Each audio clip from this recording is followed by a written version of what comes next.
болуп сакталган, урпактарынын мурасына калган, уңгу сөздөн кеп салган.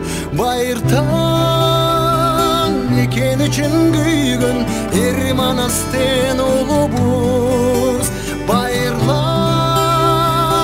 ата журтун сүйгөн жоголбосун уңгубуз. Кан майданга да төшүн тосуп барган, кайра тартпай душмандан, калкым үчүн деп чагылгандай жанган, кайратынан жанбаган.